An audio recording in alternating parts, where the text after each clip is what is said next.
spook easily stung. Have you ever explored the depths of fear?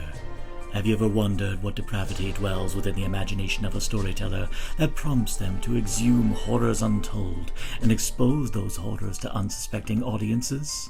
Some are repulsed, and some are shaken. However, there are those who are invigorated. So to those demented souls, we invite you to journey inward into the dark bowels of human imagination.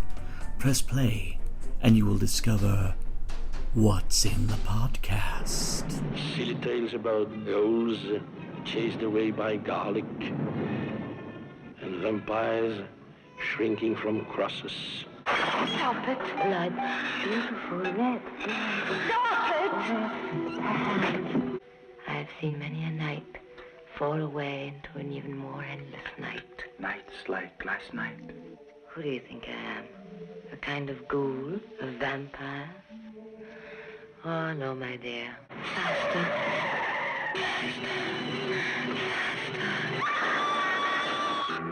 If you think these ladies are something, wait until you meet Mother. She's something else.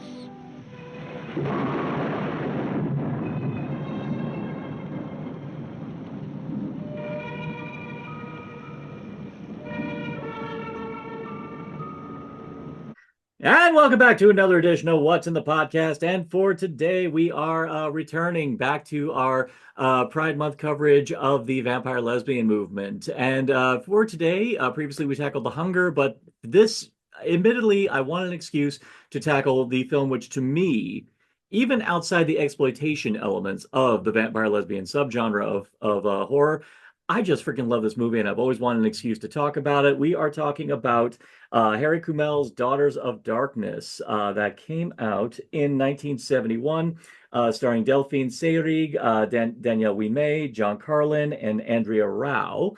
And naturally, talking about anything vampiric by my own self would feel a little weird if I didn't have the person who joined me for our age-old fears talking about vampires. So, JT, welcome back. Hey, so excited to be back. Hey, always happy to have you back. It's always a delight whenever we have you. And actually, I'm going to tell you now, one of my most popular episodes is still the one we did on the movie posters and the trailers. That is still one of those are our two most popular episodes. So be proud because you brought it on that. Yes. No, that was a fun one. That was a fun dive to do. Oh yeah. And oh yeah, it was great. And you brought so much to it in just in terms of knowledge and experience. That was exactly what we were gunning for. So but in the case of Daughters of Darkness, now for your perspective, now we got into last year when we tackled Pride Month, when we did Slay, me, Lynn, and Ruby Tuesday actually got very candid talking about our own personal gender identities and sexualities when it came to, especially when it came to how we kind of click with the subject matter. So I don't think we've ever really had that particular conversation. And since it is Pride Month, go ahead and tell us your background. Well, I'm bisexual, and though I don't flaunt this part very much, I am also bigender, which means he or she is fine. I don't really go with they, but they is always like a common courtesy thing to call people, so I don't get mad with it. But yeah, she or he is totally fine for me. I'm very female presenting though, so I'm cool with she. But yeah, I'm a very deeply bisexual person. The little taco girl, porque lo nos dos. And there's just, I think, nothing better than a bunch of sapphic vampires. I mean, let's be real. Absolutely. Just, I mean, as me and Natalie said in our episode on The Hunger, I think a lot of the other reasons why both male and female audiences alike seem to kind of lean harder towards the lesbian side. It's just pure and simple. I think women are more pleasing to the eye than men are, just pure and simple. Well, I don't know if I'd agree with that. Well, I mean, there is this little movement happening right now called Heated Rivalry that would challenge that. Oh, really? Yeah, I don't know that I could say like, oh, women on women is much more pleasing to the eye than man on man. It's just, I think right now, maybe it's more socially accepted. or Mhm. something. Like people, it doesn't matter what sexual orientation they are, they feel more comfortable allowing themselves to enjoy watching women on women because no one has ever stopped and asked why. Like no one asks a straight man like, why do you want to watch just a woman and a woman? Like it just seems obvious. Like, yeah, of course. So I don't, I mean, maybe that's me who's just Oh, like sexually attracted to any gender. And so therefore, to me, the whole, oh, it's more pretty. I yeah. think both are very pretty in different ways. Yeah. Mhm. Oh yeah, I mean, even for myself, I do find myself. I mean, I'm of the persuasion where it's like, well, of course they say different strokes, different folks. I am always of the persuasion that honestly, I find beauty wherever I find it. I mean, for I myself, Mhm. as I've said previously, like when I watch Dracula and I watch a lot of them at work, I'm just like going, I love Dracula. oh, Yeah, some of them are so beautiful. Just some of them are just insanely yeah, beautiful. So they it's are. like I think I think the major thing for everyone concerned, I think it's just we need to just get past that point where we just ever really take gender into consideration when it comes to gauging beauty in the great Yeah, scheme of things. Because frankly, yeah. in the end, all it is just is another line that tends to divide. But when it comes to what is truly beautiful, I think that's just there shouldn't be boundaries on beauty in terms of I like what agree. is construed as beautiful.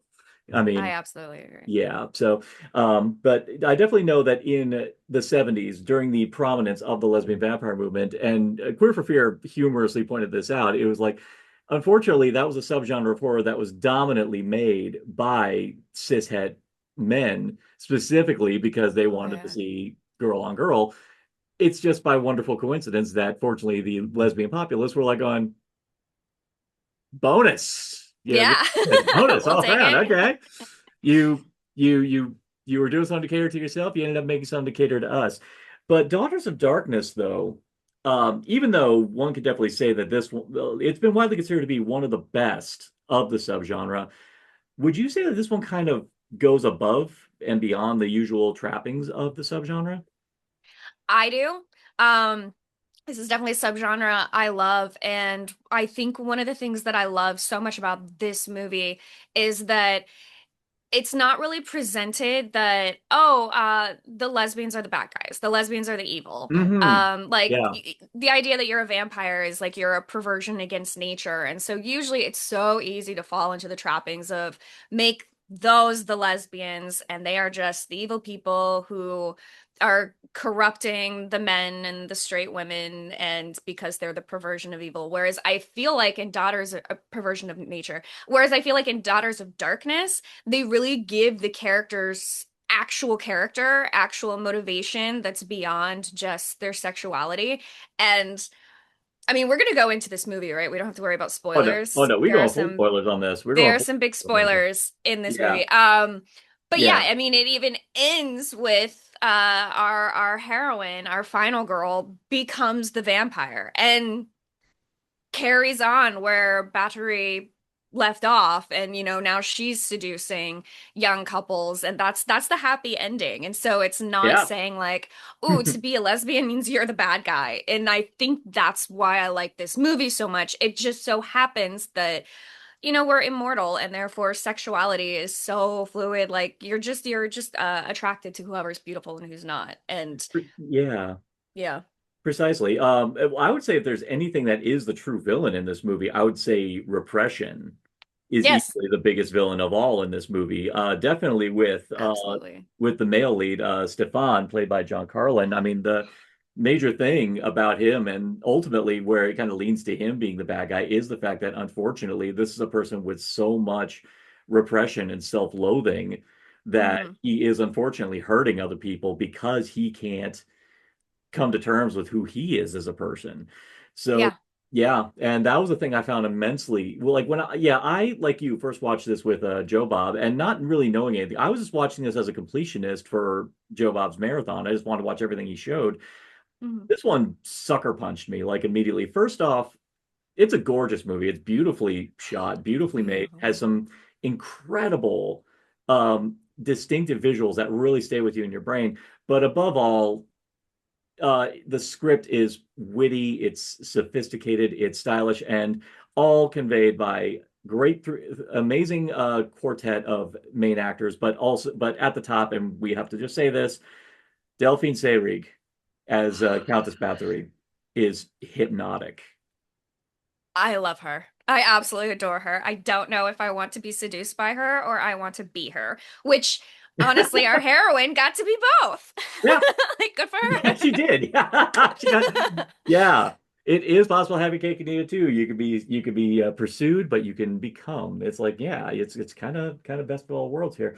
So before we get a little further, I suppose we should uh, go ahead and get do a brief synopsis. So go ahead and give me a brief synopsis of Daughters of Darkness.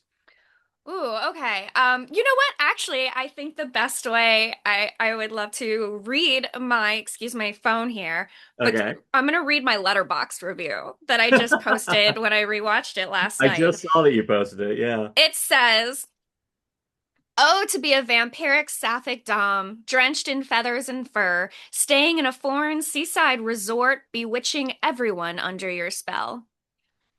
And I that's sort of the movie is you have these two strangers, these two outsiders. Well, God, I guess everyone's an outsider in this movie. So this Yeah. honeymooning couple are stranded in this resort where, you know, it's the off season, so they're completely alone, isolated. The only other person there is the concierge guy. And then they are joined by these two women. They were friends. She was her secretary. Um, who are clearly out of this other than this world and are, you know, these vampires that are slowly seducing this newlywed married couple. But you also learn that this married couple is just because they're newlyweds, not all is, you know, well, not all is as it seems. And I think what's fun about it is there isn't like a dedicated bad guy. Or, I mean, there's a Mhm. good guy, but you don't really know who you're rooting for scene to scene. That was a Yeah. terrible synopsis. That was, I should not be writing Hey, plots. it was fun. It was cryptic, but yeah, I said the best way we can go through this. Let's kind of go through it just bit by bit, try as chronologically as possible. I mean, I suppose we should just start on our focal couple, Stefan and Valerie. Now, Yes. there's I don't know about you, but the first scene of the movie immediately tells me that this is like the hell version of Barefoot in the Park, where this is a couple who very clearly just hooked up and pretty much impulsively did so. You just don't get the sense that there's actual love here, but just more like overly romanticized concept of a fly-by-night marriage, kind of like we're actually kind of seeing a little bit of the consequences of a graduate style courtship here. Well, I mean, right off the bat, the very first conversation is, "Do you love me?" No, of No, course not. "Do you do you love love? me?" No. No. And I mean, you can kind of see like, oh, it's tongue in cheek because then immediately after they say, "Oh yeah, we just got married 3 hours ago." So like there's love, but they are telling you right out the gate, it's not love. Like Mhm. Precisely. And what seems like both of them have some kind of preconception going in, especially Valerie. I mean, she just legitimately believes that this guy, worships or that loves her and just like, worships her, but she is not privy to a lot of personal Yeah. demons that Stefan very clearly has that we find out very, very gradually. And I don't even want to call Hmm. them demons. They're just stuff that he's very clearly not equipped or not willing to confront and understand Yeah. as Yeah. I well. mean, she doesn't really seem to know him at all.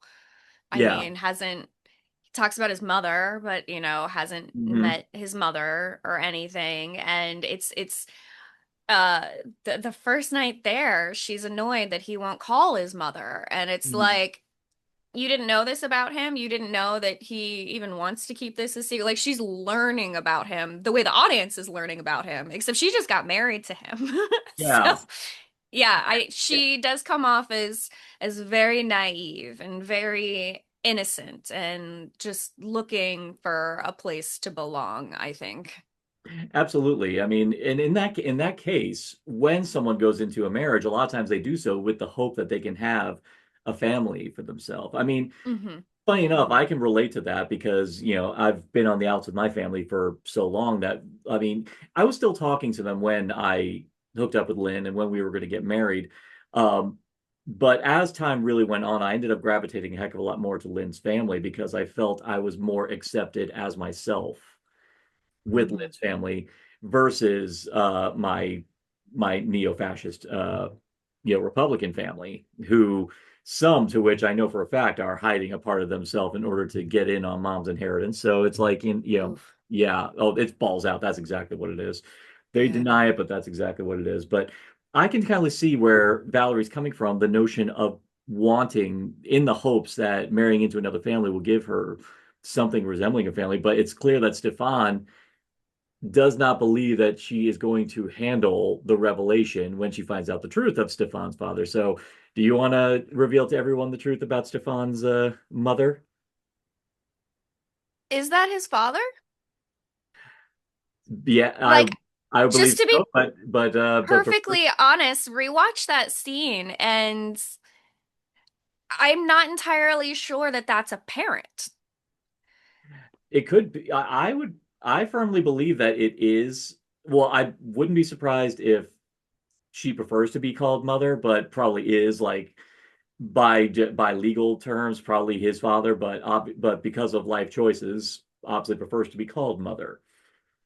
Well, yeah, yeah, I'm not putting it that way. The Oh, okay, okay. gender, no. The gender is very, yes, obviously she definitely prefers living in that space. I mean more of there's almost a world where that's Stefan's lover Hmm. or dom in a way. No, that's sort of what Yeah. I picked up on the second time I watched the movie. Is the first time I thought like, oh yeah, this is the parent figure that Stefan is afraid of and ashamed of because of their gender identity. But then if you watch it the second time I watched it, it almost felt like I forgot what their name is. I guess Mother was really Yeah, just yeah, what. we'll just say mother. Yeah. But yeah, but the way Mother just very tongue in cheek, like uh flippantly talks about the wife like you're that's not gonna stick kind of thing. I forgot exactly what the quote is. Hmm. But I mean, it felt like Mother was very confident that Stefan was gonna come running right back to her. And I don't know, to me it almost came off as like that was sort of like a sexual or maybe not sexual, but like some sort of romantic connection there. Like he's Yeah. they're sort of Stefan's dom. And like, oh, well, Stefan has a wild hair. Because to me, it sort of mirrored what we saw with Ilona and Elizabeth. Mm. How Ilona is also kind of like, quote unquote, trapped in this relationship. Like she's trying to escape and I want to go away. And why won't you let me leave you? But at the same Yeah. time, never actually leaves. Like always comes back and still wants Elizabeth's. It just like, it sort of mirrored that to That's me. that's a very interesting parallel there. I never actually thought about. It's the idea that, yeah, I mean, it never occurred to me or entered my brain the idea that Mother could be, in fact, be Stefan's former lover. It never even began to. To me, always thought it was a matter of societal pressures, basically, and anyone who, and of course, the stigma that's levied against gay couples or any gay parent who has a kid. They're always like saying, "Oh, you're going to turn them gay." And Stefan always struck me as a person who succumbed to societal pressures to conform to Hmm. their ideal and say, "You have to be straight, you have to get married to a woman," and all that stuff. And I always felt that Stefan just fell hard into that and has cultivated this self-loathing, that ill-advised self-loathing that came from that. So, and I think Mother just called out Stefan saying like, you're this marriage is a fake, this marriage is a sham because you are not being honest with yourself, and you're hurting this woman because you yourself can't come to terms with your shit. And in order for for Stefan to compensate, one of the most harshest scenes, we're horror fans. We see scenes of domestic abuse all the time, Hmm. Hmm. but this is one that it might be in my top three of like one of the most hardest to watch, just because this is all in aid of Stefan to get for him to get it up. Yeah. It's a hard Yeah. ass scene to watch. It's and it's so it comes out of nowhere, which is I think is what's so scary about it. Hmm. The way she's just standing by the window, and the way he's like, come here. And she doesn't even think like anything bad is about to happen. She's like, Yeah. oh, yes, I'm just looking out the window. I'm going to turn and go to my husband. And then out of nowhere, all that violence. Yeah. And yeah, you're right. I almost don't even realize how bad it is until you see the aftermath. Like, oh, they're naked in bed. So that really was just, yeah, him trying to. Hmm. It was horrible. It was because it was Yeah. so out of, yeah. But you're right. It doesn't, nothing excuses that at all. No, I think at But all. it I mean, absolutely shows like, yeah, he's coming from this place where he is so afraid to be himself and so afraid to admit who he is that, yeah, and I think a lot of that also comes through in like how fascinated he is with the dead bodies and stuff and mhm. with these murders that are happening, and it's all violence towards women. And I think that that's sort of his repressed way of hating women because of what they're being forced on him. And like it's his resentment. That's what I'm trying to think of. It's Yeah. his resentment towards women is making him fascinated in seeing these, murders of women, and which is now manifesting in him beating his wife, which I mean, it's not that much of a leap to say, like, oh, if the vampires and all that stuff never happened, if these two carried on with their married life, you know, hers Oh, might have been cut short. oh yeah, no, it's a pretty safe bet. He probably would have wound up killing poor Valerie Yeah. as Yeah. a result. I mean, there's an idea that when he does meet Elizabeth Bathory, and amazing scene, just that first scene where they're all sitting together in the lobby, just with a nondescript Drano cocktail, whatever the hell that was she It was was drinking. so gross. Maybe it was supposed to be a grasshopper? Those are like Yeah, mint milkshakes with vodka, which, first of all, who drinks that? But yeah, which, yeah, Ilona dumps it out in the tree. I'm like, why are you drinking? Yeah, Drano. yeah. It's so gross. But yeah, so that's the only thing distracting me from just then you have Elizabeth just absolutely charming the hell out of every single scene, and just Delphine. I'm just, I'll say it again, just hypnotized by her, just the way, just her grace and just her confidence and just the way she just talks about some of the darkest, most dire things, but she does it with such a Hmm. oh, it's really hard to pin down. And the thing is, Delphine Seyrig, it was a major thing that she did this movie because she was a top shelf actress in France at the time. That's the interesting thing about this Oh, movie is that okay. it's an international cast. Hmm. And Danielle Ouimet was Canadian. I believe that John Carlin was. I think they said he was American, either American or English, one of those two, because he was definitely dubbed in this movie. And yeah, and I think the only one who I think was local was Andrea Rao, who played Ilona. But Hmm. and controversially, Harry Kamel, he did not want Danielle Ouimet because she was a porn star up to that point, and even more so, she was Canadian. But you could tell there was a double standard on that fact because Andrea Rao was also a porn star. I think he just preferred her Hmm. because she was more local than the Canadian. Yeah. And one of the most cringe aspects of the production here was the fact that Harry Kumel, at one point, balls out, punched, or I think he either punched or slapped Danielle Ouimet. And she was not having it. She jumped on him. Big old physical altercation happened. Then, meanwhile, John Carlin was prepping for his scene with Andrea Rao, so he was in the buff. He was like completely naked. He found Yeah. out about it, and he, hanging full glorious dong, ran down the hall, confronted John Carlin, and gave him a good right hook across his face. What? Oh my God, I love him. Yeah, he was not having that. He did Oof. not. Yeah. So goes without saying, it was a very tense, very uncomfortable set. Yeah, I mean 1971. The actors definitely weren't protected the way they are now. Especially not in That another country. is scary. Yeah. Yeah. This film was, I believe, as I think Joe Bob said, was a Flemish film. I mean, this is like the only film I think made. I think this is the only like horror film made out of Denmark. Really, there was never really a big Hmm. industry for horror in Denmark. So this is like a this film was filmed in Ostend during the off season, so there's a Mhm. lot of local truth in the region that's portrayed here. Because yes, this is Ostend. This is normally like very active in the summer months, but obviously in the winter months it's dead as the grave. So perfect time for Yeah. a vampiress and her put upon assistant to take up residence there. Yes. Yes. Hmm. Yeah, So I thought this set that they found, the location is absolutely amazing. oh, This beautiful. resort is gorgeous, and I love that it was just empty. That it was Yeah. huge and empty the whole time. Very, very Shining-esque. Yeah, have you ever been in a resort like during off season or anything like that? I mean, it's cavernous. It's kind of just any kind of resort just when Oh, it's like the really? off season, it just feels weird. Yeah. Wild. Yeah, it's got to feel haunted. Yeah. Absolutely. Even when you go to a Disney resort during the off season, it's like even then it's like this feels weird.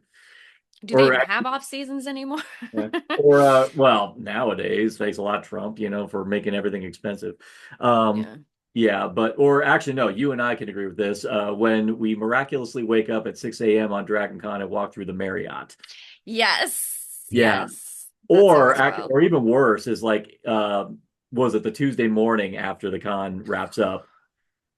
So it's That's just sad. That's just sad. It's sad. depressing. It is. Yeah, oh no, it's sad, depressing, but you can still hear the echoes of of the festivities, and Parties you're and the seeing, yeah, life you and can still yeah. feel it. Yeah, so the ghosts are still there. So, so they found this resort, and this is a bona fide resort. This is, and according to Joe Bob, they still get visitors to this very day. A lot Wow. of our fans, and a lot of them are like, "Why are we getting all these American horror fans? Why are we getting them?" You know, not realizing that's because of this little vampire film that shot there back in the early 70s. Yeah. Yeah. Oh Oh, yeah. that's fun. Okay, so I suppose now we can lean our direction over to talking about Elizabeth Bathory. Before we even talk about the character as portrayed in the film, how familiar are you with the legend of Elizabeth Bathory? Oh yeah, very, very familiar. Mm, Yeah, very interesting figure, and I love the way that she's influenced pop culture throughout yeah, centuries, really. no, I mean, yeah. Ghost has an amazing yeah. song about her. Oh gosh, they do. I love that Yeah, song. Yeah. yeah, yeah, great song. Trying to think. Well, I mean, there's of course an amazing Hammer film called Countess Dracula, all about her. Okay. Yeah. Yeah, Yep. excellent film. And I believe that's another one that's put in the vampire lesbian subgenre. So might be considered doing that one later on. Even though she's not portrayed as an actual vampire in that movie, they still play up the idea that she bathes in the blood of virgins specifically to get Mm-hmm. Mm-hmm. younger. And they just take it literally. They just go ahead Yeah. and say, yeah, bona fide, it works in the movie. So it's like, I love it. yeah, just for the sake of great visual storytelling, we'll just say yes, it's bona fide, it works. But well, funny enough, one of the most notorious and controversial kills in Hostel Part Two was inspired by Elizabeth Bathory. Hustle Part Two. I've seen all of them. I don't Yeah. remember the Well, kill. it's the one where Heather Matarazzo is dangled upside down in the Oh, the oh, woman. yeah, yeah, yeah, yeah. Yeah, and the woman just starts randomly cutting her, just letting the blood trickle down on her I remember until that. finally slitting her throat. And I know that was the kill that got a lot of hate from a lot of people. And it's like, and a lot of them claim, sorry, we're getting on this topic, but there was people who were like raging like violence against women or something like that. It's women on women violence in I this. would say that was a woman on woman violence. And Yeah. for extra measure, she was doing it in tribute to a famous female serial killer. So it's like, I don't know. Yeah. Yeah. I mean, I definitely agree. It's not it's violence against women, especially gratuitous, is not a good thing. But I think you might need to pitch that particular tent in a different battlefield. Yeah. No, I agree. I agree. In fact, if you're gonna have movies like that that are all about the different kinds of violence towards human beings, having a woman on woman scene is, I think, important because it is so overlooked that, yeah, women can be murderers, can be Mm. serial killers, can be these horrible, heinous things. And yeah, I don't want to say it was like empowering to watch, but like it was Not just, horrifying, but also like eye-opening. I should say that yeah. eye-opening, not empowering. I'd say an eye-opening for the simple fact that it's not often that you see sadistic women on women violence where the woman where one Yeah, woman is that level of sadistic towards another yeah. one. normally when we see sadistic, women towards other women, it's usually passive aggressive, Hmm. or it's usually manipulative or something that's more psychologically abusive. It's seldom it is Yeah. that you run into it where it's brutal, like it's hardcore brutal like that, and done entirely for the gratification of the aggressor. Yeah. Yeah. Yeah. Not sure what any of that has to do with Daughters of Darkness. It's just a fun little Yeah. bit Let's to get go back on. on Yeah, let's get track. back on. But well, even then, well, we could even kind of telegraph that with Elizabeth in her relationship with Alona. So, I mean, speaking of passive aggressive abuse, let's go ahead and talk about that. Oh, yes, yes. No, that to me is so fascinating. Very Dr. Frankenstein, and Igor type thing. Like, oh, you got to have the monster and their assistant. But I really do think that there's an affection there from Hmm. Battery. That I think the writing, I don't love some of the choices towards the end that I feel like there was that affection that then they kind of lost it in the Hmm. writing, and I think if they had played more into it, it would have made it a little more dynamic rather than just, oh, she's, the slave that's trapped. Um but I love that Yelena has is trying to escape. Like we see her trying to run away, Hmm. but then it's so half-hearted. She really doesn't want to leave. And even later when, Battery is like sending her off to Stefan, like, okay, go do what we talked about, Hmm. like the smile, the proud smile that Ilona has when she's like, yes, this is my job and I'm happy to do this for you. I Codependent. just, yeah, yeah. Yeah. I'm not saying it's healthy. Oh no, But definitely not it's healthy. real, no, absolutely. It's super toxic, but it's fascinating to watch. And I think actually to go back to the point of our little derailment on Hostel is, especially in 1971, you didn't see women holding those positions of toxicity. Like, Uh, there's something almost freeing in seeing a woman act like this because it's always just the women that are treated this way, that are treated as the captives and the hostages. And now we're seeing a woman who sort of turned everything on its head, and she's the one in charge and is ensnaring all these people. And I don't know, I thought that that's kind of yeah. nice. Actually, no, I think you actually are hitting something interesting here because especially when this movie came out, this particular power dynamic of the powerful female who is pretty much holding all the cards around, against everyone else. That's especially around this time period was not a normal role, Mm, which would definitely account for why Delphine Seyrig probably took the role because it was known that she was an outspoken feminist, like very outspoken feminist. Apparently, okay. after this movie came out, she was very vocal about Yeah. about female rights elsewhere. So I think she probably saw a lot of that in the script and specifically in the character of the idea of someone who and never once ever in this movie do I ever feel that Elizabeth Bathory is powerless in any shape, way, or form. Agreed. Yeah, Agreed. she just every single time she enters the room, she just is someone who you want to listen to, or you are working really hard to not succumb to her. Like you could see Yeah. Stefan there during that one bit where she is just with him, just talking about the horrible graphic. I think she was talking about the murders of Elizabeth Bathory. I Yeah. think, and you see Stefan actually kind of getting a little randy from it, and Oh, he's totally turned on. They're yeah, turning each other on by talking yeah. about these horrible things. Poor Valerie just sitting there, just like going, "What is I there? just married this man Is married and this this man, stranger. and he's got a new kink that I didn't ever Yeah. think about." I mean, that would explain why he knocked me back at the sight of a bot, just because he wanted to get a good view of a body. Yeah, she's learning things about her new husband. Hmm. Yeah. No, see, again, people, communication is really, really important. And definitely before you get married, love of God, cards on the table, especially when it comes to your kinks. Love of God. Yeah, yeah. Please Don't be be. embarrassed about your kinks if you're marrying the person. Yeah. Well, and even then you gotta let them know because otherwise otherwise, you're gonna run smack dab into the concrete comfort zone wall Mm-hmm. kind of Mm-hmm. thing like that. I mean, I've got my kinks, but and I do my best to just like keep them where they are because just keep them. But if you feel confident that your partner can adapt or even adopt, be Yeah, open about it. yeah. Hey, Absolutely. they might be into it too. It's very true. Very Yeah. true. Unfortunately, Necromantic was kind of right in that regard. Maybe let's not hold necromantic to the standard of healthy relationships. No, but I could definitely, but in the topic of in the It is topic of that different strokes, different folks, that there's like kinks for everyone, like. the communication is really good in necromantic. I'll give them that.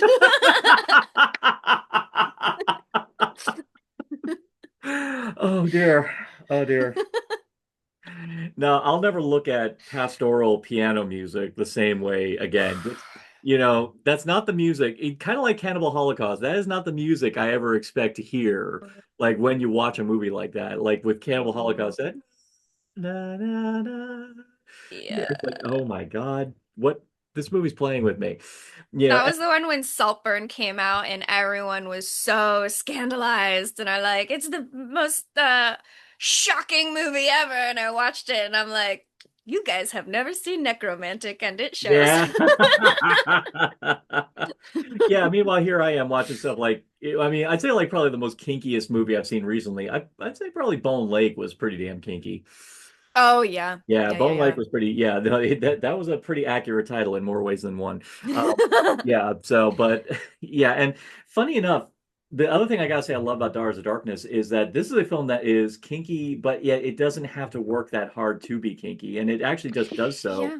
just through sheer personality, which I think is really Hmm. fascinating to me. I mean, the sex scenes are great.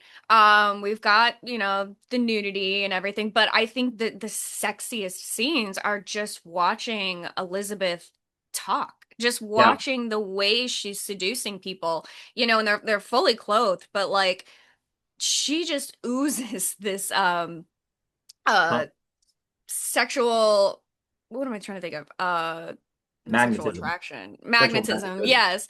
That it's just like it is so sexy watching her just talk and monologue, and like the clothes that she's wearing are just so grandiose. Yeah. Her wardrobe is absolutely fascinating. I want it. Though I want all of it. Though, fun fact, all of her color scheme of all of her wardrobe is red, white, and black, which Uh-huh. are notoriously the colors of the Nazi Party. Oh wow. Yeah. See, I didn't even put it to that. I put it to like Bela Lugosi's Dracula outfit. Yeah. Oh no, you could definitely say that, but I would definitely But say yeah, in terms of like no, hitting sh home the idea, especially of um the domineering aspect of Elizabeth and just like now I don't like to think that she wants to dominate specifically just out of a power trip. I kind of legitimately believe that if she really is the Elizabeth Bathory who's been alive for like 400 years, I think it really is just pure and simple the in a way it kind of echoes a lot of things that would later be done in The Hunger. Specifically Mhm. the idea of someone really just terrified of just being alone and just being solitary, that they will do anything they can to hold on to him. I mean, yeah, Ilona wants to get away because I think just deep down she just can't handle Elizabeth's lifestyle, and it probably does wound her whenever Elizabeth eyes up other people.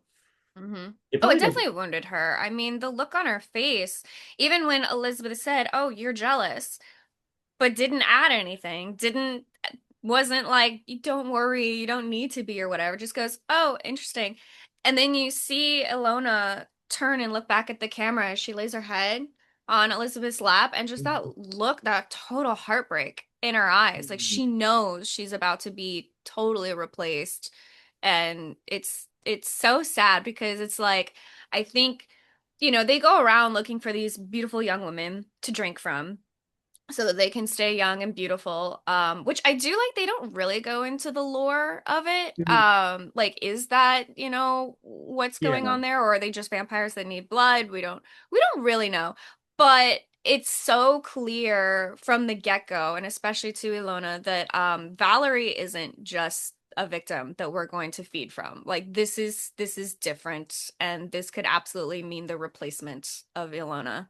Hmm. Well, there's even a little part of me wonder. I don't like to think the idea that Elizabeth would want. I don't get the vibe that she wants to replace her. I don't think so. I think she wants as many people as possible, even to an extent. I even believe that had Stefan just loosen the hell up and maybe just finally confronted his shit and in a healthy manner, I even think, honestly, I think Elizabeth wanted a big old family. I think, I Yes, I absolutely agree. I don't think Ilona was actually going to be replaced.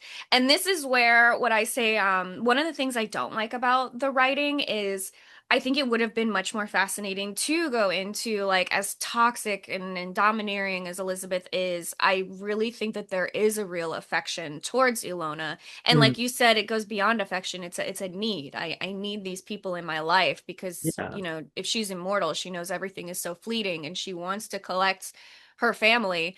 So the one thing I really didn't like in the writing is when Ilona died, the way Elizabeth shrugged it off so easily. Hmm. And I think they could have gone a little bit more into her being upset.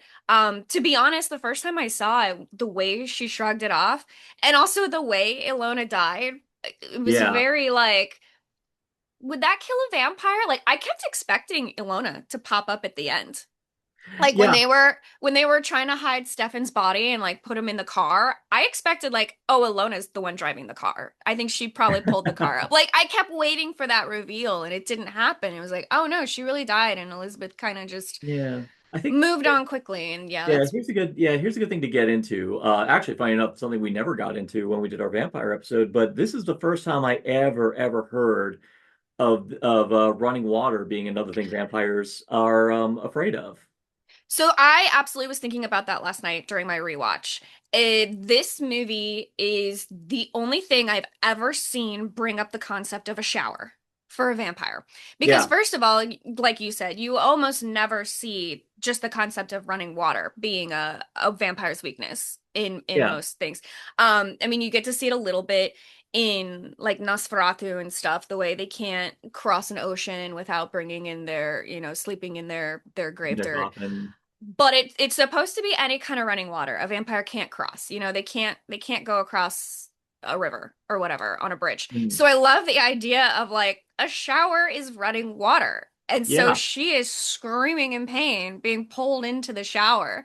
And you never see that anywhere. Yeah. And I thought that that was fascinating. Yeah. I think like the only other time I've seen vampires having like where they really do make that a major part of the plot was Castlevania in the show Yeah. Castlevania, where Hmm. the whole village, the whole reason why the vampires couldn't invade was because of that river that they couldn't Yeah. cross. So they're like, well, shit, can't do anything about it. I know it was a big plot point in the books for the Vampire Diaries. Mm, Like, because the town has like a river that goes around it, yeah, basically. yeah, but I definitely know that that's not a no, as popular of a Hmm. thing Hmm. with vampires. I mean, heck, in The Hunger, I mean, there's a great scene in that one where they're both in the shower, so it's like obviously not true of anything. But I wouldn't be Yeah. surprised if because of that running water, Alona may have been weakened, which is why it might have been easier for her to die Oh, via straight absolutely. razor. So we'll just take that as our headcanon and just say that that's how she died. Well, I still think this movie is one of those movies that I would adore seeing a remake for. Something brought Mhm. into today's light and with today's commentary, especially on gender identity and sexual identity. Mhm. And I would be very okay with them sort of rewriting the ending in that Yeah. regard. Oh, absolutely. I do think that, yeah, this is one I would say you could do incredible things Hmm. with themes and do it like just with a whole new version, whole new setting. But and even just with modern politics, you can do like amazing things with this whole concept. And yeah, it's like flesh out Alona a heck of a lot more, make her a more Yeah. uh, either lean harder on the tragedy and really kind of show how sad Elizabeth is, Hmm. Hmm. lose her. Yeah, I would agree with that 100%. Now the big question is who the hell could play Elizabeth? I Mm. know. I feel like I was thinking about this last night too, where like I almost want an unknown so that I'm only seeing Elizabeth Bathory in her face, but at the same time, it almost feels like you need a whole cast of unknowns except her. Like, I would go that route. I would say like have one yeah, almost known, like a yeah. Nicole Kidman in a way, but Get not out of my brain. quite. I was thinking Nicole Kidman. Oh, Funny. really? Really? I was thinking Nicole Kidman would honestly be pretty great as Elizabeth Bathory, to be honest. I think she would. And not only that, like we haven't seen her play a vampire before. I haven't We've seen her as a ghost. We've seen her as a ghost. I mean, we've seen her ex-husband as a vampire. So it's like, Oh yeah, yeah. yeah, exactly. So it's like, yeah, I think yeah, Nicole Kidman. There we go. Yeah, I mean, I could be cliche and say Samara Weaving or or It's gotta be Margot someone a little Robbie. older. It's gotta be someone Yeah, a little more distinguished. Someone that you yeah, believe that they've really yeah, learned centuries worth of humanity. yeah. Nicole Kidman, And I that think doesn't even necessarily mean an age thing. I just don't. the way they And you know, carried herself. Samara Weaving is like Yeah. one of my biggest celebrity crushes ever. I Oh will yeah. watch her in anything. But Yeah. I think, yeah, I don't know if I can necessarily picture her as a age-old vampire. Mm. Yeah, yeah, fair enough. Fair enough. Fair enough. Yeah. So so yeah, when we get to that, well, though one thing Joe Bob did have to be, and if there's anyone who's allowed to point this stuff out, it's going to be him. But he did point out something that was kind of hilarious, is the fact that Alona had very clear tan lines. Oh yeah, the tan lines It's were like I don't think we've very ever seen a vampire with tan lines. I mean, got a tan. did she have those when you got turned, and just like that's just where her skin naturally pigmentized? Wouldn't that be funny? Like, because you're frozen in time once you get turned. And so, like, Yeah, well, I hope your tan is good because yeah. that's, and your tan lines aren't too weird because that's And all you got. unfortunately, these are 70s tan lines. So, these are the times when the bikinis were basically just like, reefs, Yeah, actually. yeah. So it's like, and they didn't have the tanning beds where you were allowed to like strip down. So it was like, ugh. But yeah, I've never seen a vampire with that kind of lopsided tan before, but Distinct tan lines. Yeah. tan line. Yeah, but I do now. What do you think it was that made Stefan gravitate to Alona specifically? That basically made her just like want to just get with her and just get with her and just basically did it seem like he Shh. I don't know, what do you I think? She looks like the polar opposite of Valerie. Like to Mhm. me, Ilona represented everything that Valerie isn't, and vice versa, which I think is the same reason why Elizabeth was suddenly drawn to Valerie, is it wasn't necessarily each of these people not wanting to be with their significant other. It was here's something completely different and new, which is, shiny new toy is just always enticing. I think Ilona almost had sort of an androgynous look to her. Yeah. It was very Joan Oh, of Arc extremely, looking of extremely. her. But she had kind of an androgynous look, and that is one of the things about Stefan is like, what exactly is his sexuality? What is he trying to repress? So maybe that is something that drew him to her. But I think it was more of he saw how what's the word? Submissive Yeah, she was and how she exactly. fell in line immediately to Elizabeth, and that's what he was like really craving. And that's not what Valerie is. She keeps kind of nagging him and like, you need to call your mom, we need to do this. Or even when she saw the cut on his neck, like, no, let me fix this, let me help. And Mhm. he wants someone that's just going to fall in line, and he saw the way she did that immediately with Elizabeth, and I think that really drew him to her. Ah, that's exactly what I was thinking. I think it's just fun. And that does track later on in the movie, like especially with the final confrontation scene at the dinner, where he's just balls out saying, "No, Valerie will obey me." Valerie's not. Horrible. Yeah, Yeah. and I'm like going, dude, Well, even no. Elizabeth is literally like, if you let go of her right now, do you think she's still gonna be here? Yeah, And it's like, no, she's trying to like run away. yeah, she's literally trying to get away from you, But dude. I mean, yeah, the way come on. Elizabeth is like making fun of him, like, oh, really? She's yours? So if you let go of her right now, what's gonna She's gonna happen? stay right there. She's gonna stay right there for you. Yeah. The thing it's like, no, you can see, and I think at that point, realizing that his bullshit got Alona killed, there's a little part seeing like you can see that's when he finally broke Mm-hmm. right there, Mm-hmm. where he just realized that he's that deep down, I think he knows that he is a worm, and that the people who are taking charge in terms of like covering up the fact that he just murdered someone, the people taking charge of it, normally he would think that he'd be the one taking charge, like saying, "Oh, we gotta hide the buyer, Yeah. take figure this out." And meanwhile, no, Elizabeth is because, of course, experience, Mm-hmm. has full Mm-hmm. experience knowing how to dispose of a body, is taking full control of it. And Valerie, because of her very righteous indignation towards Stefan, is just hanging back, like saying, "No, bitch, you do it yourself. You Yeah. pick, yeah, you pick up the body. You do, you." I love when they make Stefan dig her grave like with his hands on the And then beam. he falls in and the body falls in on top of him and he's almost getting buried in. And for a second, you're like, are they just gonna let this happen? Are they just gonna I let did. I him thought. get buried alive? Like, and I think the characters maybe thought it too. I think definitely Elizabeth was hoping because when Valerie pulls him out at the end, the way Elizabeth just turns and looks at Valerie like, really? You pulled him out? Yeah. We almost had every loose end done, and you okay? All right. This movie could have ended like at least 15 minutes It could earlier, have been but yeah, you it and could me have done riding that. off into the sunset, but okay. Yeah, honestly, the final shot of Elizabeth just, spreading out those bat wings and then, Yes. that could have been the hell of a final shot of the movie, but it also would have meant the movie would have been like probably like 70 minutes or something like that. It's like, no. Yeah. No, and Yeah. beyond that, I will say we needed a much more, I will say the final confrontation scene between all three of them together in that dining room, I think was much more satisfying. Oh, it was great. It was great. And it really I like that gets to show everyone's true face finally. Because so much of the movie is like pretending or hiding behind a mask and trying to convince others that you are this kind of person. And finally at this dinner scene, yeah, we get to see exactly who each of these three people really are. And also if the movie had ended, there, then we wouldn't have gotten the passing of the torch, which I think is Mm, so good and so important to yeah. show. I mean, as much Extremely. as I hate that Battery dies because she's an icon, and in my heart, I like to believe that no, she's just like Lestat somewhere, just nursing her burn wounds, and she'll come back eventually. But Yeah, or like she buried herself underneath that rubble to like exactly, I exactly. I'm like I want to believe that.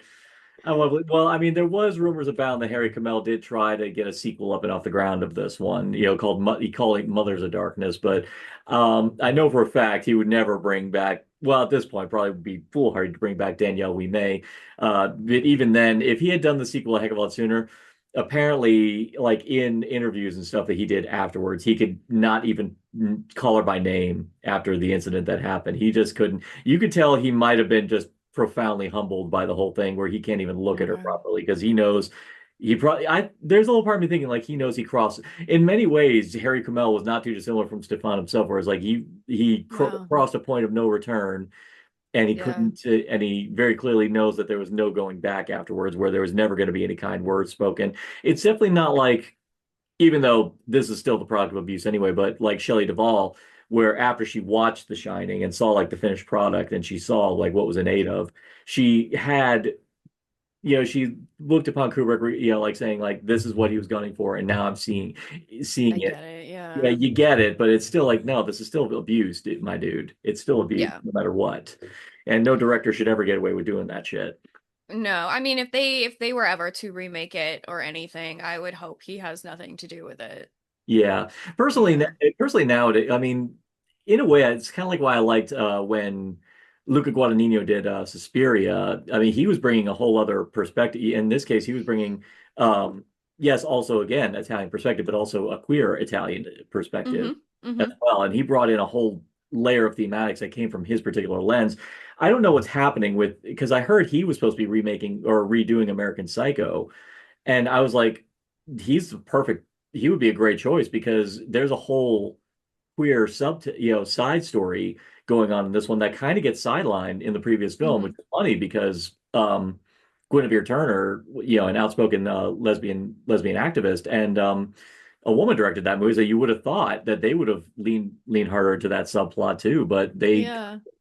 they kind of leave that in the dust afterwards. So personally, I would love it um, if someone who is with a more in tune lens with the community take a crack at this one if they ever did remake it. So I think just kind of give it a sense of legitimacy, but even also show a level of depth, because that again, going back to the whole thing with the lesbian vampire movement, again was made by men, cis het men, Mm-hmm. with the male gaze in mind. It would be kind of fun to revisit this subgenre, but do so from the perspective of the group that's represented. Yeah. Yeah. No, Hmm. Yeah, I because agree. yeah, because we've I had yeah. Yeah, because we've had a well, I mean, like we did last year with Slay. I mean, the beautiful thing about that movie was it was made by people in the drag community and in the queer Hmm. community. Because of that, the movie rings so much more true and so much more poignantly because of the legitimacy of the lens. So I feel like that's what we need to do with this movie now. Oh, absolutely. That's why I would love to see this movie remade.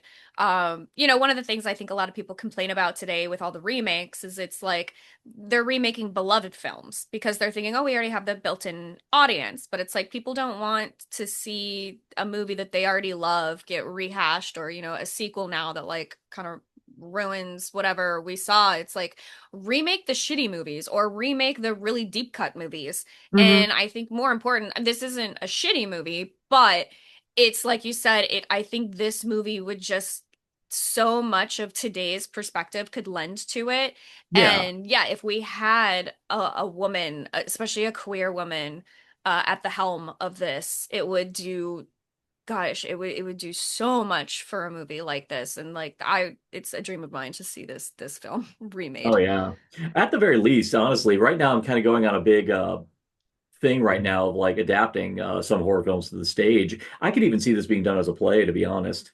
Okay, yeah, yeah, I would I even can see see that. happily see this as a stage play, just like a Hmm. beautiful, like with lush sets and just like gorge and just well and just gorgeous acting. I mean, this could be it. This could you could even do this as a stage play, like kind of thing. Just because, yeah, I feel like this is a movie that even even even with it being quintessentially 70s and Stefan with his big 70s mop and everything like Hmm. Alona with her Beatles mop top. Even then, with all that, I don't feel there's anything that dates this movie, to be honest.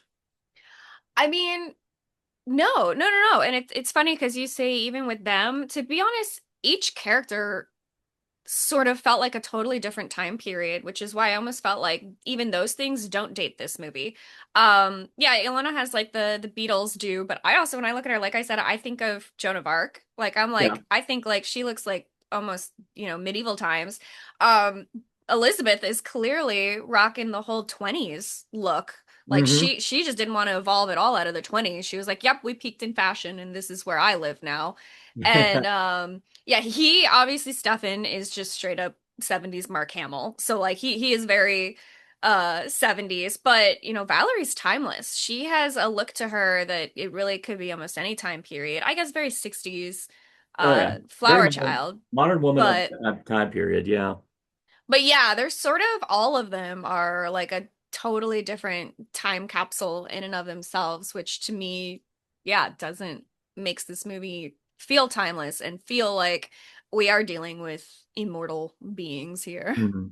Immortal beings who dedicate themselves to kind of just helping someone kind of find just their true self, their true desires, and just their true power Hmm. that they have deep within themselves. I think that was the major thing that differentiated this one from practically every other lesbian vampire movie that came out around the same time frame. Is that this one was not about empowerment of sexuality. This was pretty much about Yeah. empowerment of identity, about who Yeah. you are and finding your own strength and your own individuality. And that to me, I think is just the amazing that, I mean, as sad as I was to see Elizabeth get killed at the tail end of the movie, there is a little part of me going like, ultimately Valerie needs to find herself, and she can't do that being on someone else's leash. Because let's face it, if Oh, for Elizabeth, sure. she would have always been on Elizabeth's leash like Alona. So I love the fact that it all ends with her being the dominant, like, or actually Yeah. finding her strength and her will to be dominant. But it's kind of interesting that in that final epilogue that they do with her with the other couple, the fact that not only is she saying the exact lines that Elizabeth said when she first met her, but it is Delphine Seyri's voice Oh listening yeah. over her. Yeah, no, it is they're making it very clear that she is following in Elizabeth's footsteps, that this is who she is now, which is interesting because, the whole movie she's spent being so disgusted and revolted by death. Just reading the headline in the newspaper, she immediately was like, "Oh, gotta push that away. That is so gross." And, Mhm. losing her total chill when Stefan and Elizabeth were all over each other getting turned on talking about these heinous crimes. Although, I mean, fair, like Valerie, that is very valid. That Yeah. was Oh no, weird. it's entirely valid. But It's like, very yeah, the valid.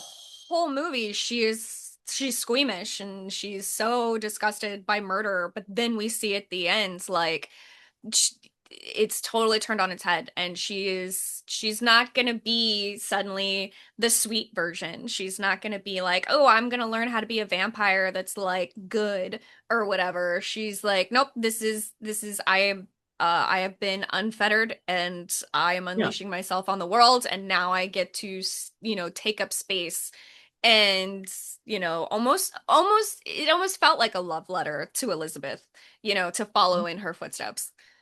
absolutely. Absolutely. I mean, I think, and funny enough, I wonder if we tapped upon this when we did our vampire episode. I should have re-listened to that prior, but there is just that idea of, is there even such a thing as good or bad, or good or evil in this lifestyle that she lives? I mean, this is just their nature. This is just the way they Survival.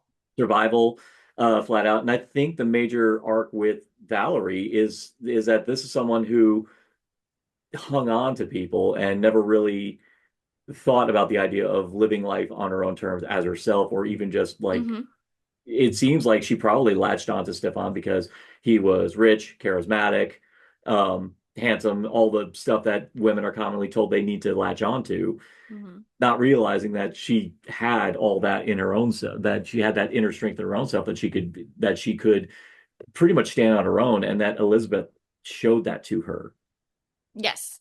Yeah. Yes. I agree. Yeah, absolutely. So I mean, giving Harry Kamel like this, little bit of a length, let's go ahead and ponder like, what would a sequel have been about if a sequel had ever happened? Ooh, I love things coming full circle. I'd kind of like to delve into the character of Mother. Mhm. And Mother, I mean, Stefan's dead, and Yeah, Mother's gonna be interested. And I can totally see Mother starting to, because clearly they have resources. yeah. They have many, many resources that I could see them doing all this research and going into and finding out, okay, who was the person that was last seen with my son, and what happened to him, and maybe starting to piece this together. And I don't know, like hunting down Valerie, maybe not themselves, but hiring someone to hunt down Valerie. Hmm. Um, It'd be kind of or honestly, it'd be kind of fun if Valerie just goes straight to Mother, and then it's like, yes.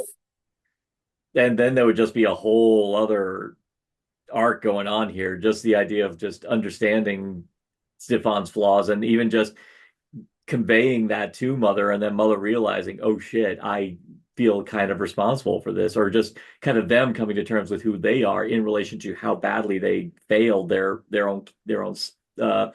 their own son. It would be kind of Yes. that would be a fun little, in a way you could kind of like do this whole big reverse exploration of where does it happen when someone becomes abusive, and when they become aggressive, when they become, like, the idea of them being repressed and not really have and being unable to come to terms with their identity.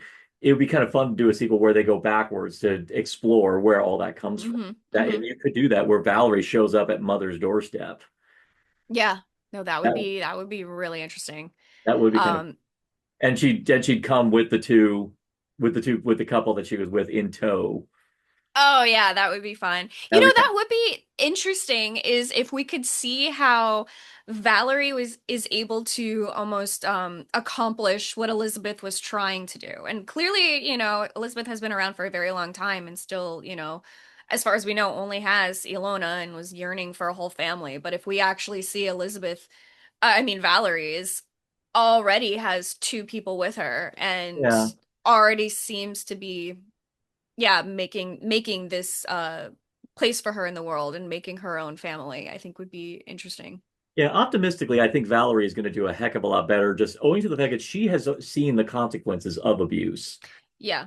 Yeah. from Stefan, but also seeing the consequence of the abuse with Alona, just seeing that Alona is so damn insecure in herself because very clearly Elizabeth, being the powerful personality that she is, she does, and also the one problem with being a powerful individual is that a lot of times it's really hard to prove your sincerity towards other people.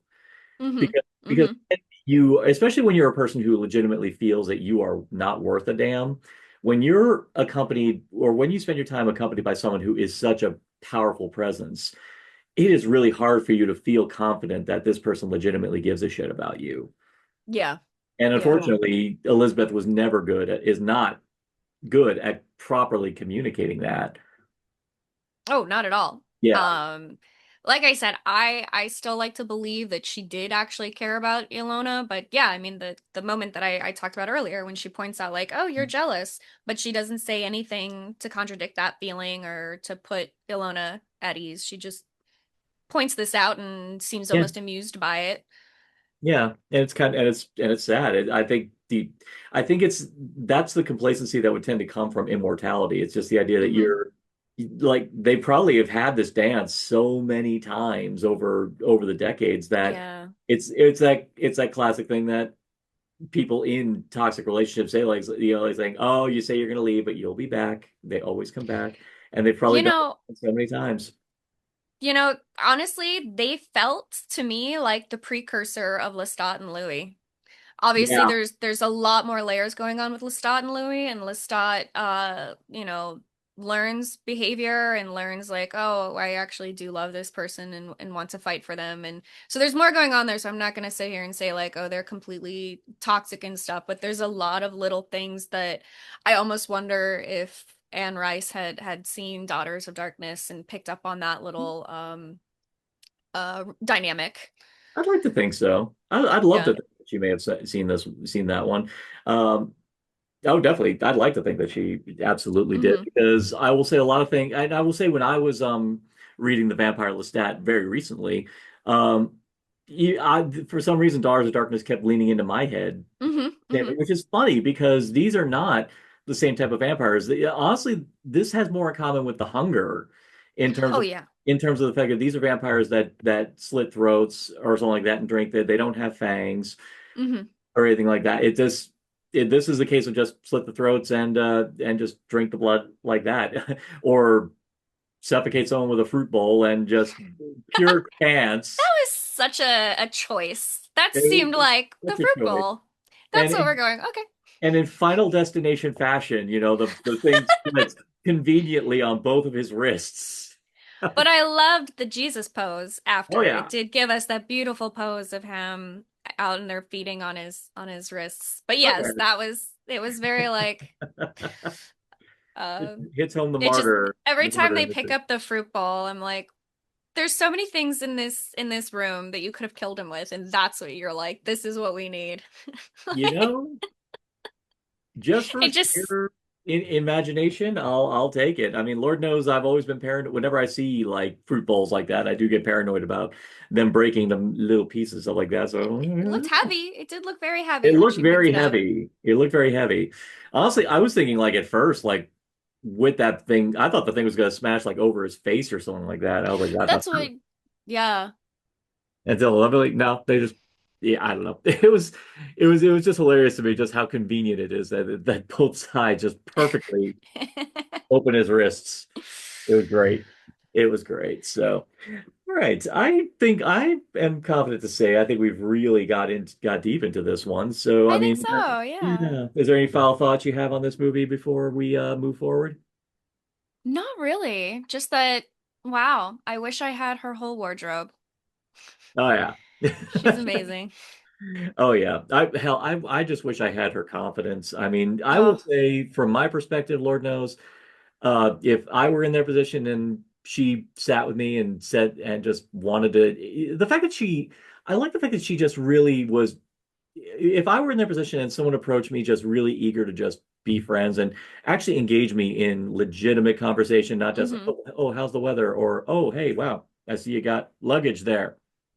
I've got luggage too. Like anyone who makes that Right. weird ass, it's not weird ass small talk she's having. She's actually engaging with them intellectually. If someone did that with me, I would be like, yeah, open my throat right now. Turn. Yeah, Yeah. yeah, like let's talk. Well, it's interesting because they almost set it up in a way that, oh, we don't have your royal suite ready because this other couple, the only other people staying in this whole resort, are Yeah. already staying there. So it's almost set up like, oh, she's gonna hate these people. She's gonna resent them. She's gonna, make their stay really uncomfortable. But it's the opposite. Like immediately she looks over and she's like, I need to be best friends with them. Yeah, no, no, no, no. They can keep the room. I'll take the adjoining one. Like leave this status quo, and I need to talk to them. And like the way she's almost taking care of them, like, oh, get out of the rain, go get dried off, get warm, but then come meet me for drinks in the lounge. Like, and we're gonna, and I love that. Like, she immediately just is drawn to these two people. And like, yeah, she's a social creature that I think because of her disposition isn't supposed to be social. She's supposed to be feeding on these people. But like you said, she wants this found family, and she was excited for this idea of Mhm. friends. And so, yeah, there's not going to be small talk. She wants to get right into it and find out Yeah. what makes them tick. Precisely. So everyone, yeah, yeah, this is Daughters of Darkness. It is and for me, it's easily in my top. I would say definitely in my top 10 vampire. I think we did cover our top vampire films, and I think I made mention that We this is easily did. easily in my top of all time. This is one I could easily watch, God knows how many times, because it's visually beautiful. The writing, the dialogue is gorgeous as hell, and yeah, just Oh Delphine yeah. Seyrig, just her presence just is enough to just make you just drool, Oh just yes. because of that. So, and for anyone who had, if you've followed us on this podcast, not having seen them, like shame on you, firstly, because come on, spoilers, people. But Yeah. so, even so, I mean, we hope you all feel the same way on this. So, comment everyone, find out if there was ever a remake, who would you want to direct it, and who would you want to be in it? Because I'd love to hear Yes. everyone's take on this. So I can't think of much more else. So as our every episode dictates, go ahead and give us some random recommendations. What have you seen, new or old, that you'd love to rave to everyone about? Oh, me. What have I seen recently? Well, I'm excited. I'm about to go see Hokum, which I haven't seen yet, and I'm really excited about it because I've heard great things. Hokum, Hokum is Um, awesome. I can tell you now. yeah, Um, I I cannot I wait. I actually went to go see it a second time with Lynn, Kayla, Natalie, and Mina, and all of us. And I had seen this was the second time for me, so here I was, just like the evil raccoon in the meme, just going hee. Yeah. Oh, fun. Um, Yeah, I'm very excited. yeah, the scare. I'll tell you. Have you seen Damien McCarthy's other movies, Oddity and Caveat? Yes, yes, Oh, yes. I just then rewatched Oddity. Oh, because it was on Joe Bob. yeah. Yeah. Um, Oh, that's right. You did. Yeah, that's right. Yeah. So yeah, then you're gonna get like the same juicy, well staged, scares, oh, the all that. good. It's Damien McCarthy. He is gonna be one to look out for, and I know Hokum. I think has been doing pretty well. So I think to say it's gonna be all uphill for him in terms of like, Amazing. yeah, and also you're gonna love Adam Scott in this. I was gonna say I love the idea of Adam Scott in a horror film. Like You did that's not not something I would have thought of, but just the trailer, I was like, "Yep, I'm on board. Let's go there." actually. He's done a lot of horror. Has he? Oh yeah. Well, I mean, Krampus aside, he was also in, I never think of that as horror, but it is horror. You're right. but he You're did, right. You're right. but yeah, and he also did a Little Evil recently. I love it. A little evil. Hellraiser Bloodlines. Oh my gosh, I always forget. I always forget that Yeah, he's in that. Yeah. yeah. Yeah. He actually does have a bit of a history with horror. So no, but this time I will tell you now, he plays the great thing about how well this movie's done is that he plays a character who is very justifiably unlikable. He's a profoundly flawed character who in any other movie with lesser writers, this would be like such a character you want to say, fuck this guy, I'm leaving. This is one that they make it abundantly clear this is a person who is profoundly damaged and is an asshole for a reason. So it's like you Mm-hmm. want to follow on in this emotional arc he's got. So you got that to look forward I'm to. excited. Yeah. Yay, I can't But wait. I but can't wait. okay, so you did see Oddity recently for Yeah, it was a rewatch for me. I had seen it before, but I got to show it to my friend who had not seen it, and yeah, he oh loved it. That was definitely a treat. I love that movie. It's so atmospheric and the aesthetic of it, and it's just there's so much tension, and yeah, that's a great one. oh yeah. And yeah, like you said, you watched actually I'm looking at your letterbox now. So you watched Vampires, Pyres. Yeah, I watched that as a little double feature when I rewatched Daughters of Darkness last night. That Hmm. was 1975. It's cute. It's a lot of fun. It is very lesbians, very gay, which I love, but it is very like that's the thing is Yeah. we are focusing. They are lesbian vampires that are killing people. You can tell that this movie was made by a straight man. Um, Yeah. and And another thing in it is really hard for me to find it sexy because I feel like no one in the cast knows how to kiss. The kissing is just weird. It's very strange, the whole movie. I'd say if So, there's another, actually, it's a good like kind of wrap up for the our talks of the lesbian vampires. I'd say if there's another one that gets pretty close to being on the level with Daughters of Darkness, but it's very trippy, it's very psychedelic. But honestly, I enjoyed it just as much. Is one that came out of America called The Velvet Vampire. yes, I've heard of that. That I need one to see it. I enjoyed a heck of a lot more than I expected. That one kind of had a similar allure to it, but that one definitely went a lot trippier and left it a lot more with the kind of walking the desert, the doors kind of energy to it, which is kind of fine. I mean, I did Okay. watch, though Lynn and I joke, we've been watching a bunch of other ones like The Nude Vampire, which is a lie. It's What's the nude vampire? And they weren't well, nude? it's a lot. Yeah, she was barely nude, and it's debatable if she was a vampire to begin with. Um, Lame. She yeah, wasn't nude and she wasn't a vampire. yeah. And then there was a Vampiros Lesbos, which So I doesn't. started that, Oh yeah. but I couldn't find it dubbed or subtitled. And I do speak some French, Oh yeah. but not enough to. I started watching it and I was like, you know what? Let's just keep going. I speak enough French. I'm sure it'll. But the sound quality was also so low that I'm like, I also just can't like hear it. So trying to hear it and translate it in my mind, I finally gave up. But Oh, I saw it on Shutter, and it was I want to say it was dubbed on Shutter. oh, I found it on Plex last Oh night. yeah, yeah, there you go. Yeah, Um, it yeah, was like, another one I saw, which was kind of fun because it was a little bit of a chess match. Was a movie called Fascination, as well, where a con okay. man, and it's a period movie, but about a con man who rides into a home of a pair of lesbian vampires. So it ends up becoming a bit of like a chess match between this con. In a way, it's kind of like the movie Villains with Bill Skarsgård, Maker Monroe, I and stuff. love that movie. It's kind of like that, but with vampires, where it's a con man like having a bit of a Okay. chess match with the like he's trying to get one over on these lesbian vampires, but it's like that Who's whole the bad guy? or Yeah. yeah, or just like who's going to come out on top in this whole estimation. So that one was a bit of fun, a bit of fun. I mean, um, but yeah, that was kind of enjoyable. I mean, but of course, I'd say if there's any other lesbian vampire movies everyone needs to watch, just Hammer, just anything Hammer Yeah. is Yeah. worth your Yeah. time. I mean, I'd say The Vampire Lovers is a great choice. Uh, Mm-hmm. Mm-hmm. Lust for a Vampire was okay. That was that one was fine. I would definitely Sesame, I think I saw that one. yeah, and but then of course Countess Dracula is absolutely freaking spectacular. Got So it. those are my picks on that level. Now, as for my other random recommendations outside the sphere, I mentioned it to you prior to our recording, but I want to tell everyone about this. I even saved talking about this because I knew I was going to be with you. But per our talk on Maxine, I watched another film which definitely you could tell was inspired that Maxine was inspired by, but it's a film called Vice Squad that came out in the early 80s and with a command performance by Wings Hauser, who I'm looking at his background. This was an actor who tried that where they were trying to make this guy a superstar and yet somehow some way never really hit it, which is a damn shame because he's a freaking incredible actor in this.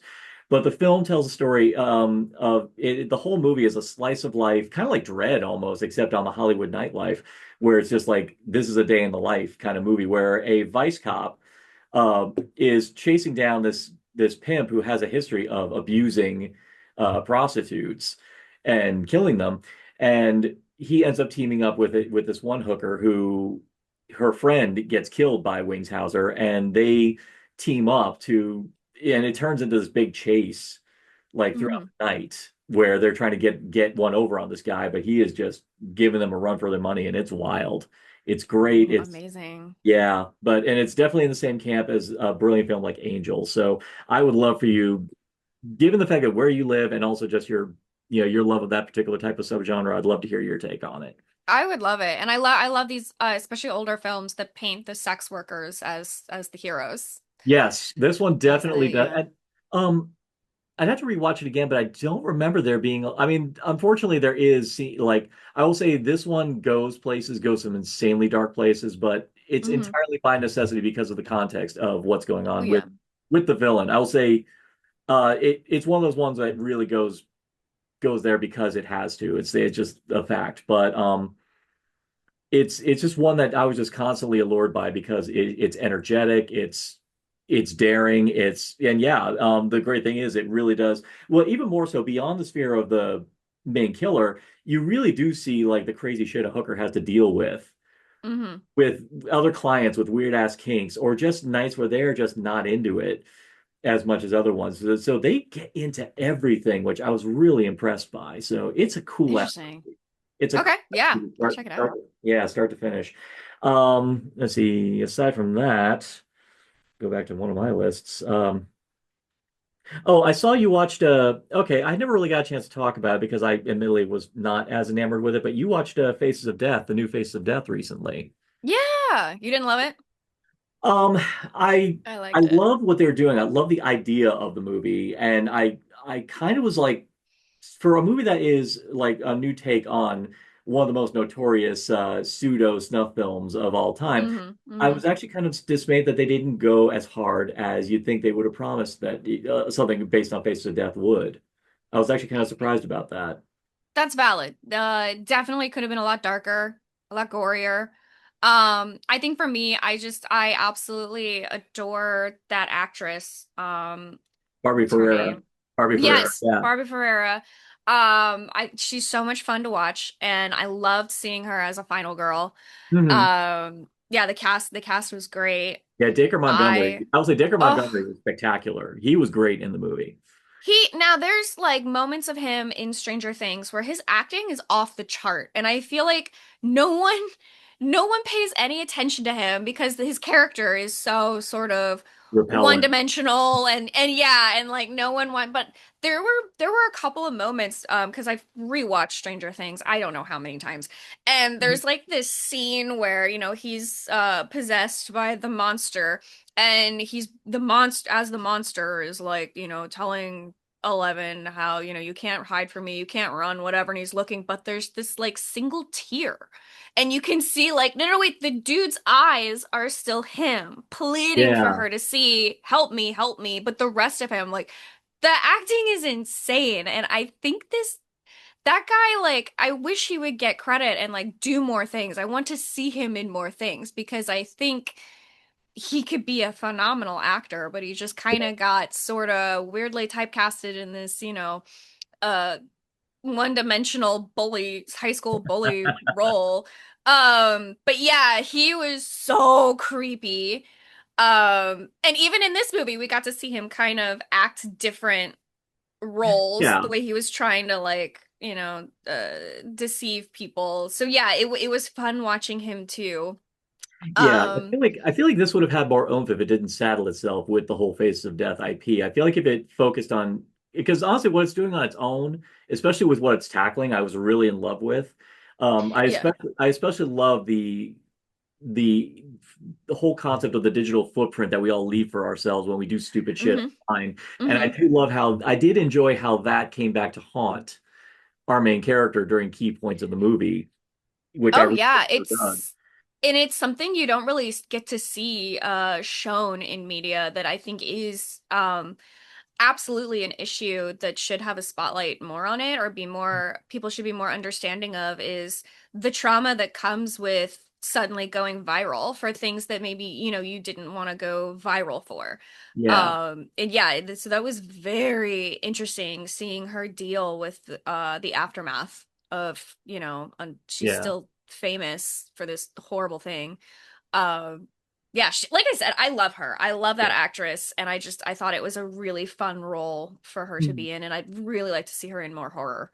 Absolutely. And I will say this, it was great to see a plus size final girl. That was Oh actually, yeah. yeah, that was honestly just that alone just made me happy because I was like going, thank you. Yeah, let's have, yeah, let's just, we just give us variety. Just give us variety. Just different types of people, just to show Well, that you don't have to be a perfect embodiment of physical fitness yeah, yeah. Plus to size is survive. still a total badass. Like she's still like Yeah. running and fighting and is, super smart and like yeah, Hmm. she absolutely one of my favorite final Yeah. girls for sure. Oh yeah, So definitely yeah, I agree. think that maybe that's why I love the movie so much. But you're right. I definitely thought it was gonna be darker, um, I was waiting than for it it to was. go. I was waiting for it to go like so much harder, like so much Yeah. more. Because I don't know if you've ever seen the original Faces of Death, but it's there's I moments. watched parts of it. I didn't watch the whole thing. I know the story of it. I was, at the forefront of that being a thing online. I was in the forums and stuff, but I never like watched the whole thing. Yeah, I sat down and watched the original with Rob, my friend Rob, one day, and we were just watching this going, in a way we were kind of like Kenny and Stan when they watched Passion of the Christ in South Park. We were just like, Yeah. this is awful. Is it? Yeah, right. This is what people were worried Not even about. like, yeah, not even because we're offended by the content. We're just like going, this is stupid. Yeah, that's what we were doing. Yeah. All right, everybody. So now originally I said we were going to tackle the vampire lovers next, but we realized it is also the month of Father's Day, and we really don't deliver it too much. So I've decided me and Natalie and hopefully Lynn will reunite that we're going to tackle The Stepfather, which Great movie. which is absolutely a wonderful film. It's a film that has a lot of great things in it, but let's face it, the thing that makes that movie is Terry freaking O'Quinn. That's just flat out, no question, no contest. But Oh, I then can't wait to see that. yeah, but then after that, and I'm going to go ahead and announce the lineup now. After that, we are doing Nature Strikes Back month again, because it went over so well last year, and it's going to begin with an A and end with an A, where we are starting kicking it off with Anaconda, then we're doing Arachnophobia, then Alligator, and as I said, ends with an A, Orca. So we're doing Orca at the end of it. Ah. Yeah. No, I had to laugh. I was Oh, like, Orca. I've got like one to start with A and then all of a sudden Orca. And I'm like going, well, shit. But either way, so Orca. But yeah, basically the John Wick of frickin' whales, man. That thing is just like, yeah. So we were kind of, and we, these are just movies that I was like, we have to talk about. So we were going to talk about Alligator last year, but we had also said we were going to do Lake Placid. So we were already doing two shark movies. I was like, we're not going to do two shark movies and two gator movies. Yeah. Yeah, Yeah. in one year. Alligator's so great though. That's just a fun. Alligator's a cool ass movie. Though It's a wild I did movie. actually watch Alligator 2, the mutation. Oh, I Fairly, have not. yeah, that's a bit of a nothing burger of a movie. I mean, the only thing that makes that movie watchable is the charm of the cast. I mean, you've got Joseph Okay. Bologna trying to be like the badass hardened cop, and thank God he's just so damn charming because otherwise, because I couldn't, and they just wasted Dee Wallace in that movie. I bet. Yeah, you I don't bet. waste Dee Wallace. No. You No, do no, not no. waste her. Exactly. So, all right, everybody. But that is our lineup. So you have that to look forward to. Anaconda is going to be done with Matt Kanopka. Arachnophobia, I'm being rejoined by Ivatries Littles for it. Alligator, I'm doing with Lynn. And Orca, it is going to be a big finale with Lynn and Natalie because we got to all just rave about our love of that goddamn badass whale. God damn I that. love it. It was the answer to Jaws. That was the Oh, the Jaws oh yeah, the spinoff. whale's the main character, man. I mean, I was just like going, God damn, that whale. It's That whale. hilarious. I was on board with that whale the entire time. Like I was going, yeah, fuck them up. Oh Fuck them yeah. No, we humans. all were. We Fuck all them were. humans. Exactly. All right. All right. So with that, thank you so much, Tally. Once again, give us your socials. Let everyone know where to find you. Yeah, you can find me on Instagram, little bit of TikTok. I'm not on there a whole lot, but you can find me on TikTok. I am that horror queen, all one word. Because you are. Because you are. There you are. So, all right, everybody. So stay tuned. We've got a lot of great stuff on the horizon. And if you wish to delve into the dark bowels of human imagination, ask yourself the simple question, what's in the podcast? Thank you for joining us on this edition of What's in the Podcast. If you find yourself hungry for more deep cuts into the gloriously morbid and macabre, you can also find us on TikTok, Blue Sky, and YouTube at Narcotic Casserole. You can also follow us on Instagram at Narcotic Casserole 25. Follow us if you dare.